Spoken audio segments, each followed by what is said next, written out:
जय श्रीराम.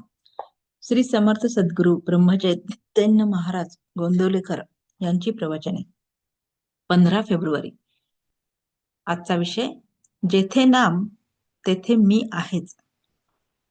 मला नामात पहा असे मी म्हणतो, याचा अर्थ मी देहात नसून माझी वस्ती नामातच असते. कारण आपले मन जिथे असते तिथेच आपण खऱ्या अर्थाने असतो.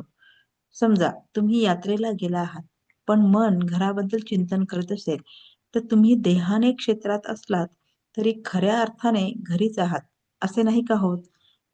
त्याप्रमाणे तुम्हाला जर कोणी विचारले की तुम्ही नेहमी कुठे असता, तर आम्ही नेहमी विषयातच असतो, असेच सांगावे लागेल.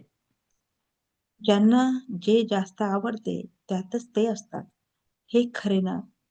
मग तुमचा गुरु कुठे आहे असे जर कुणी विचारले, तर तो नामात आहे असेच म्हणाल ना? म्हणून जिथे नाम चालू आहे तिथे मी आहेच. जो नामस्मरण करतो त्याच्या मागे पुढे मी उभा आहे. शास्त्री पंडित म्हणतात की आमच्याकरिता ज्ञानमार्ग आहे, पण त्यांच्या लक्षात येत नाही की तो अत्यंत कठीण आहे. त्यात अभिमान नष्ट होण्याऐवजी वाढण्याचाच संभव जास्त असतो. ब्रह्म सत्यम जगत मिथ्या हे तत्व त्यांच्या बुद्धीला पटते, पण त्यांच्या अनुभवाला मात्र येत नाही. जग मिथ्या आहे असे ते म्हणतात, पण आपल्या देहाला मात्र सत्य मानतात. नुसत्या विचाराने देहाचे मिथ्यात्व अनुभवाला येणे अत्यंत कठीण आहे. कर्मठ लोक म्हणतात की आम्ही आमच्या कर्ममार्गाने जाणार, आमचा नामावर विश्वास नाही.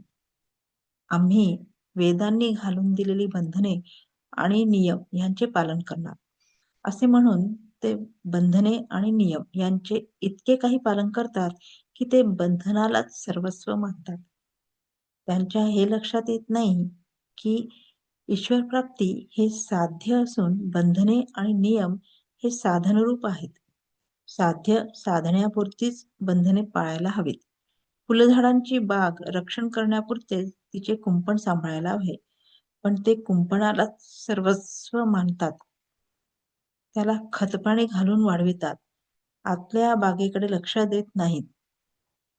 वैदिक कर्माने चित्तशुद्धी होते हे मी मान्य करतो, परंतु ज्या भगवंताची प्राप्ती व्हावी म्हणून चित्तशुद्धी करायची, त्या भगवंताचे अधिष्ठान जर वैदिक कर्मांना नसेल, तर कर्ममार्गाचे पर्यावसान कर्मठपणात होते.